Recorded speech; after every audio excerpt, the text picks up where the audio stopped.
September 1944, somewhere in France.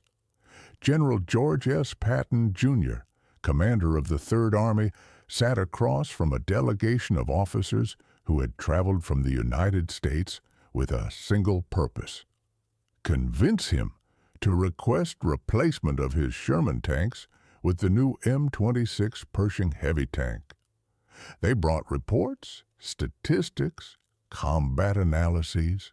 They had the weight of the Armored Force Board behind them, the support of elements within Army ground forces, the backing of officers who had seen what German Panthers and Tigers could do to American armor. Patton's answer: Patton listened. Then he said no. Not just no, but an emphatic rejection that would echo through military procurement debates for decades. The Sherman, he insisted, was exactly what the American Army needed. The Pershing, despite its thicker armor and heavier gun, would be a mistake. His reasoning would determine the fate of thousands of American tank crews for the remainder of the war. The fundamental question, whether that reasoning was brilliant or catastrophic, depends on who you ask, and the answer matters because the same fundamental question resurfaces in every conflict. Do you optimize for the perfect weapon or the available one? Do you prioritize protection or mobility? Do you design for the war you're fighting or the war you might fight next? Patton's answer was unambiguous. But understanding why requires going back to where American tank doctrine came from and why it was already under siege by the time those officers sat down with him in France. American tank doctrine. The United States entered World War II with a peculiar approach to armored warfare, one that would prove both innovative and deeply flawed. The doctrine divided responsibilities. Medium tanks like the Sherman would support infantry, provide mobile firepower, exploit breakthroughs. If they encountered enemy tanks, they would avoid engagement. That job belonged to tank destroyers, lightly armored but highly mobile vehicles, powerful guns designed to hunt and kill enemy armor. This made sense on paper. It allowed the Sherman to be optimized for reliability, speed, and ease of production, rather than being burdened with heavy armor and large guns. The M4 Sherman. The M4 Sherman, introduced in 1942, embodied this philosophy.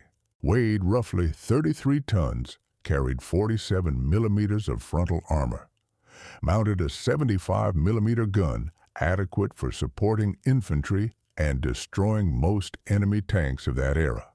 It was mechanically reliable, easy to maintain, could be produced in staggering numbers. American factories would eventually build nearly 50,000 Shermans in various configurations. The Sherman's advantages. More importantly, the Sherman could be shipped across oceans, landed on beaches, supplied through extended logistics chains, kept running in the field. Its engine, a proven radial aircraft design in early models, or a 4G AAV-8 in later versions, rarely failed. Its tracks lasted. Its transmission could be pulled and replaced in hours rather than days. When something broke, spare parts existed. When crews needed training, the tank behaved predictably. Patton loved it. Patton loved it. He had commanded armor in North Africa, Sicily, and now France. He understood that wars were won by armies that could move, sustain operations, maintain tempo. A tank that broke down every 100 miles was worthless regardless of how thick its armor was. A tank that required specialized parts unavailable in forward areas might as well not exist. A tank too heavy to cross bridges or too slow to exploit breakthroughs would arrive at battles after they were already lost. But the doctrine had a problem. But the doctrine had a problem, one that became apparent the moment American armor encountered German heavy tanks in significant numbers. Tunisia, late 1942. American tank crews got their first look at the German Tiger I, a 57-ton monster, 100 millimeters of frontal armor, an 88-millimeter gun that could penetrate a Sherman from 2,000 yards. The Sherman's 75-millimeter gun could barely scratch a Tiger's frontal armor, even at point-blank range. The prescribed solution, calling in tank destroyers, worked when tank destroyers were available and could maneuver into flanking positions. When they weren't, Sherman crews died. Italy, 1943-44. More Tigers, now joined by Panthers. A 45-ton medium tank, 80 millimeters of frontal armor, a high-velocity, 75-millimeter gun that could kill Shermans from distances where American crews couldn't even see them clearly.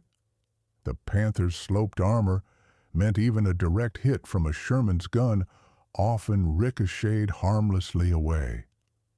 Normandy, June 1944, American tank crews encountered German armor in the bocage, the dense hedgerow country where maneuver was impossible, and fights happened at ranges where German armor advantages were absolute.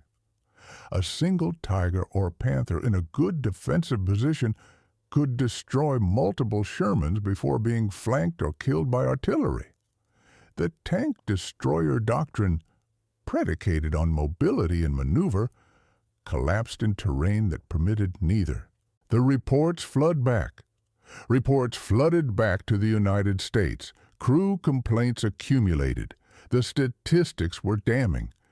In tank versus tank engagements, Shermans were being lost at ratios that varied wildly depending on circumstances, but consistently favored German armor when fighting was frontal. Some after-action reports suggested it took 4 or 5 Shermans to reliably kill a single Panther. Others showed better ratios when American tanks could use superior numbers and coordination to flank German positions. But the underlying reality was undeniable. In a straight fight, Sherman crews were outmatched. The M26 Pershing ordnance officers, Armored Force Board members, and various reformers within the Army pushed for a response. The M26 Pershing, a heavy tank, was in development, mounting a 90-millimeter gun, protected by 102 millimeters of frontal armor, weighed 46 tons, comparable to a Panther, could penetrate German heavy tank armor, could survive hits that would destroy a Sherman. It represented a fundamental shift in American tank design, away from the mobility-focused medium tank toward a more heavily armed and armored vehicle designed to fight other tanks on equal terms. The Pershing had problems, slower than the Sherman, more mechanically complex, harder to maintain, required different logistics, consumed more fuel, its weight limited which bridges it could cross. Production was ramping up slowly, but it was, the reformers argued, the tank American crews needed and deserved. The question was whether to push it into production and deployment immediately or to wait, refine it, and introduce it when it was truly ready. That decision required buy-in from commanders in the field, and the most influential armor commander in the European theater was Patton. September 1944. The meeting, which brings us back to that meeting in September 1944. The officers from the United States laid out their case. They showed Patton the loss reports. They described crew complaints. They explained the Pershing's capabilities. They asked what he needed. Patton's response was characteristically blunt. He didn't need the Pershing. He didn't want it. The Sherman was performing exactly as required. Yes, it couldn't slug it out with a Tiger or Panther in a frontal engagement, but that wasn't how Patton fought. His Third Army didn't sit still and trade shots. It moved, flanked, bypassed, and destroyed German forces through maneuver and speed. The Sherman's mobility and reliability were more valuable than heavy armor and a bigger gun. Patton's specific arguments. He made several specific arguments, each reflecting his broader philosophy of warfare. First, mechanical reliability. The Sherman worked. It kept working. Crews could depend on it. The Pershing, being new, was an unknown quantity mechanically. Introducing it in the middle of a campaign meant accepting the risk that it might break down more frequently, require parts that didn't exist in forward supply dumps, strand crews in combat zones. Patton had seen what happened when tanks broke down during operations. They became obstacles, targets, and morale killers. Second, logistics. The Sherman supply chain was established. Every maintenance depot had spare parts. Every supply unit knew its fuel consumption. Every bridge had been rated for its weight.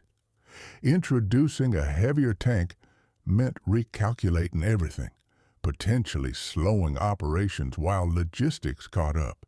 Patton's entire operational method depended on maintaining tempo, on moving faster than the enemy could react.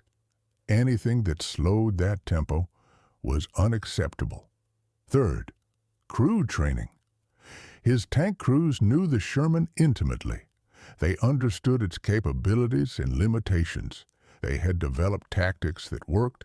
Switching to a new tank meant retraining, meant a period of reduced effectiveness while crews learned new vehicles. In the middle of a campaign driving toward Germany, that learning period could cost lives and time. Fourth, the primary mission. And most fundamentally, Patton didn't believe tank versus tank combat was the primary mission. Tanks existed to exploit breakthroughs, destroy enemy logistics and command structure, create chaos in rear areas. If they encountered enemy armor, they should bypass it when possible, or use combined arms, artillery, air support, and maneuver to destroy it. Building tanks specifically to fight other tanks was, in Patton's view, a defensive mindset. He was attacking. The Sherman was an attacking tank. Patton had a point. He had a point. Third Army's operations from August through September 1944 demonstrated what the Sherman could do. In the hands of an aggressive commander, Patton's forces had raced across France, covered distances that would have been impossible with heavier, slower tanks, encircled German forces, seized crossings, captured cities.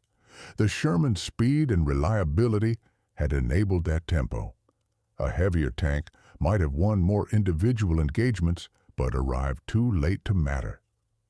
The darker side, but Patton's argument had a darker side, one that became apparent in the letters and reports from tank crews themselves.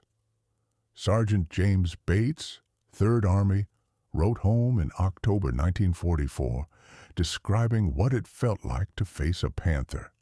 The German tank had been hulled down on a ridge. Bates's platoon had approached across open ground. The Panther had killed 2 Shermans before they could return effective fire. Bates's tank had survived only because another Sherman flanked the Panther and got a shot into its thinner side armor. 3 men had burned to death in those first 2 tanks. Bates described hearing them scream over the radio. He didn't question the mission. He didn't criticize Patton. But he asked a simple question.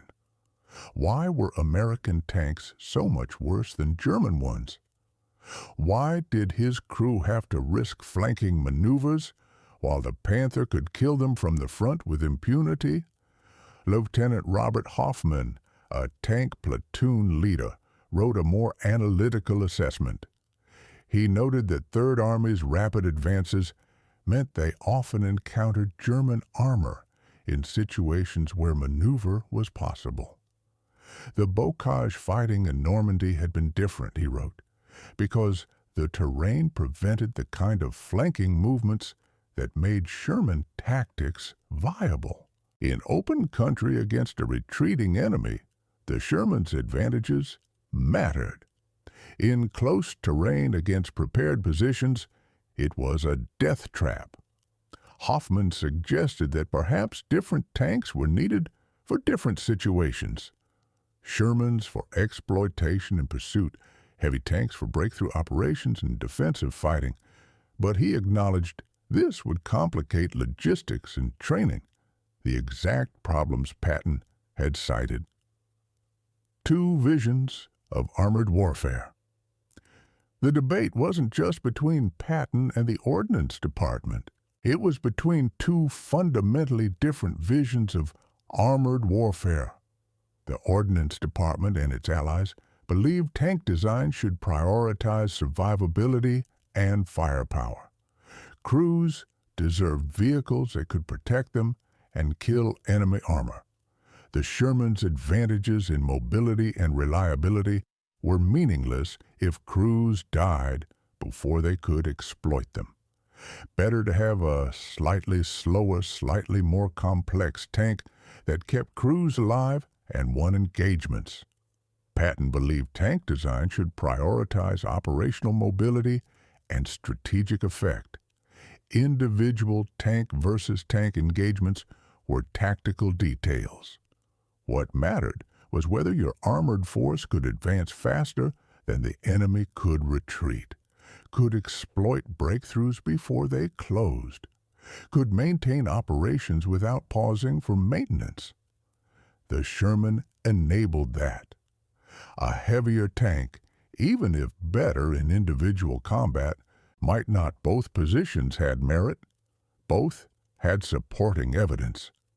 The question was which philosophy would determine American tank production for the remainder of the war. Patton's position prevailed.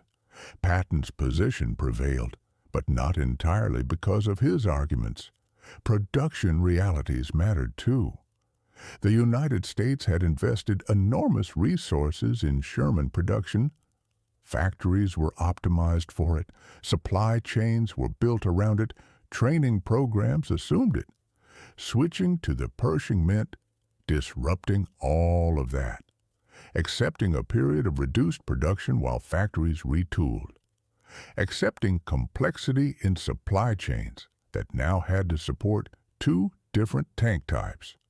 The compromise, the Army made a compromise. Pershing production would continue, but deployment would be limited and gradual.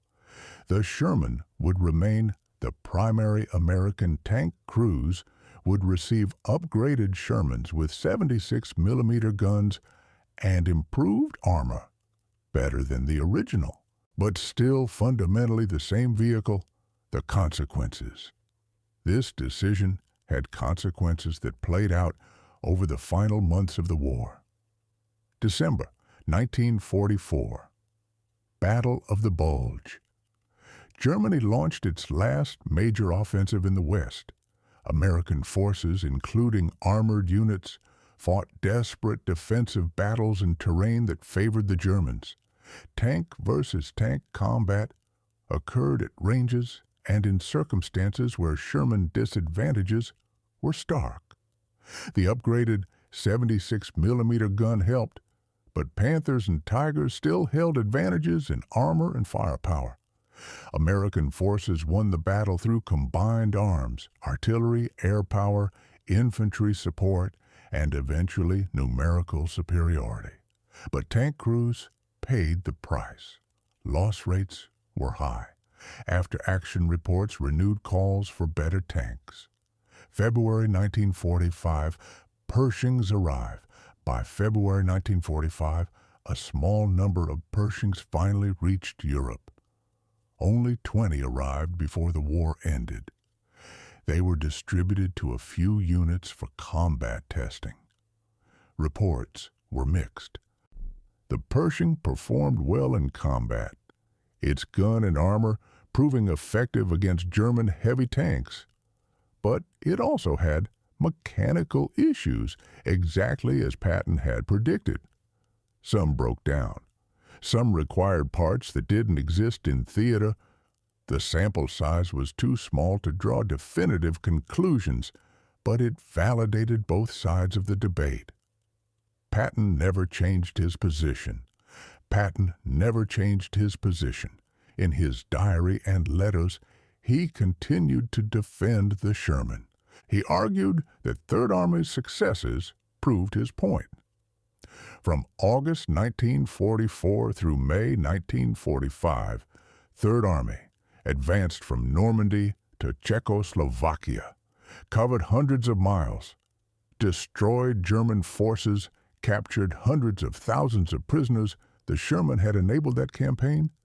A heavier, slower tank might have won more individual battles, but lost the campaign by arriving too late. But he also acknowledged the cost. But he also acknowledged, in private moments, the cost. He visited wounded tank crews. He read casualty reports. He knew men had burned to death in Shermans that a better tank might have saved. He justified it as necessary, the price of maintaining operational tempo. But the justification rang hollow to crews who had watched friends die. The debate didn't end. The debate didn't end with the war. It continued through Korea, where Shermans and Pershings both saw combat. It continued through every subsequent conflict. It continues today whenever military planners must choose between protection and mobility, between the perfect weapon and the available one, between optimizing for individual combat or operational effect. Was Patton right? Was Patton right? The question assumes a binary answer when reality was more complex. Where Patton was right that the Sherman's mobility and reliability enabled Third Army's operational success. It's difficult to imagine the same rapid advances with a heavier, more complex tank. The distances covered, the tempo maintained, the exploitation of breakthroughs all depended on having a tank that could move quickly and keep moving. In that context, the Sherman was the right tool. Patton was right that logistics and training mattered enormously. Switching tanks mid-campaign would have caused disruptions that might have cost more lives than the improved armor saved. The existing supply chain, maintenance infrastructure, and crew expertise were valuable assets that shouldn't be discarded lightly. Patton was right that tank versus tank combat wasn't the only mission, or even the primary one. American armor destroyed more German forces through maneuver and exploitation than through direct combat with German tanks. A tank optimized only for fighting other tanks might have been less effective at the broader mission where Patton was wrong. But Patton was also wrong, or at least incomplete, in important ways. He was wrong to dismiss the psychological cost of sending crews into combat in inferior vehicles. Tank crews knew they were outmatched in direct engagements. That knowledge affected morale, affected decision-making, affected willingness to take necessary risks. Some crews became overly cautious. Others took unnecessary casualties trying to prove they could fight despite the disadvantages. The human cost of that imbalance was real, even when it didn't show up in operational after-action reports. He was wrong to assume all combat would occur in circumstances favoring maneuver. The bulge proved that so did numerous smaller engagements where terrain, weather, or tactical circumstances forced frontal combat. In those situations, Sherman crews died because their tanks couldn't protect them, and Patton's operational philosophy offered no solution. He was wrong to treat tank design as a binary choice between mobility and protection. The Panther proved a tank could be both mobile and well protected. The Pershing, despite its problems, demonstrated that American industry could build a heavy tank without sacrificing reliability. The choice wasn't between Sherman mobility and Pershing protection. It was between accepting Sherman limitations or investing in solving Pershing problems. Most fundamentally, Patton was wrong to let perfect be the enemy of good enough. Yes, the Pershing had mechanical issues in its initial deployment. Yes, it would have required logistics adjustments. But those were solvable problems. American industry had solved harder problems. The real question was whether the improvement in crew survivability and combat effectiveness justified the effort. Patton said no. The crews who burned to death in Shermans might have disagreed. A case study, the Sherman versus Pershing debate became, in retrospect, a case study in military procurement philosophy. It illustrated the tension between operational and tactical thinking, commander preferences and crew needs, industrial momentum, and combat reality. It also illustrated something more personal about Patton himself. About Patton, he was a brilliant operational commander, perhaps the best the American Army produced in World War II. His understanding of tempo, exploitation, and maneuver warfare was exceptional. But he had a weakness. He sometimes prioritized operational elegance over tactical reality. He wanted warfare to be about bold strokes and rapid advances, and he designed his forces accordingly. When warfare became about grinding attrition and direct combat, his philosophy had less to offer.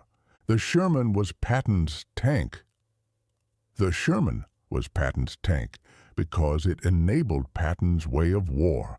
It was fast, reliable, and available in numbers that allowed aggressive operations.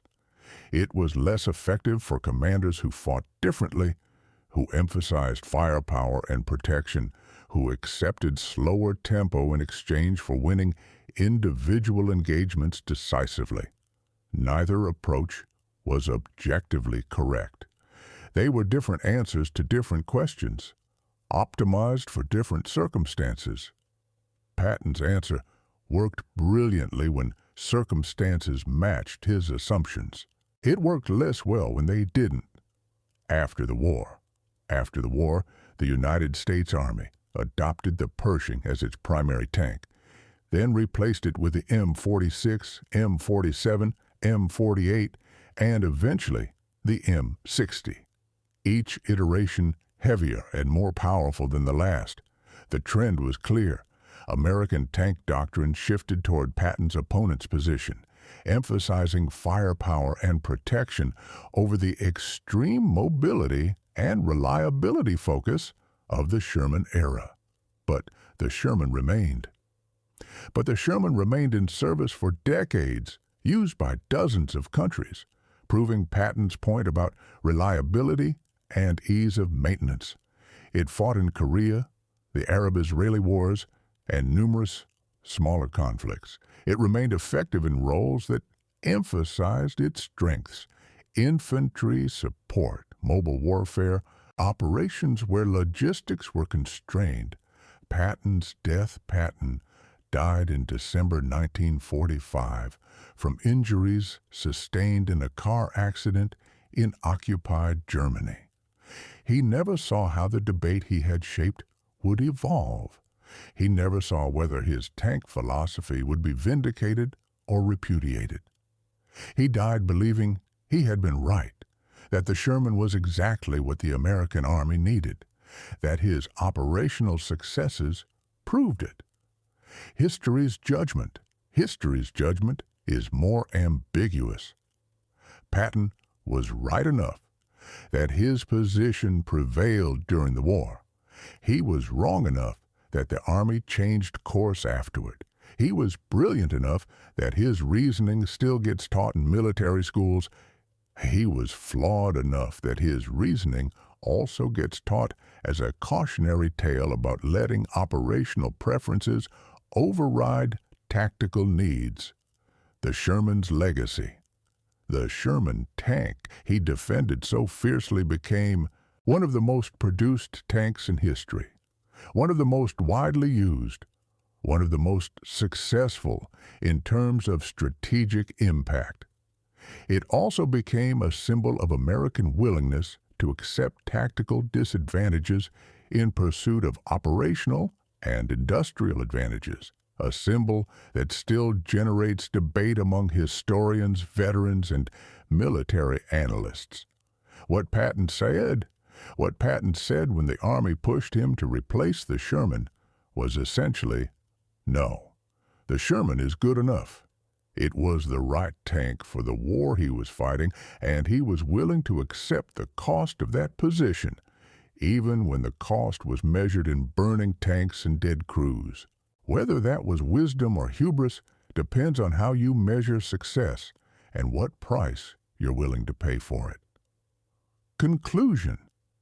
If this story of difficult choices, of commanders balancing operational needs against crew survivability, of debates that still matter today, has moved you, subscribe to Frontline America is World War II right now.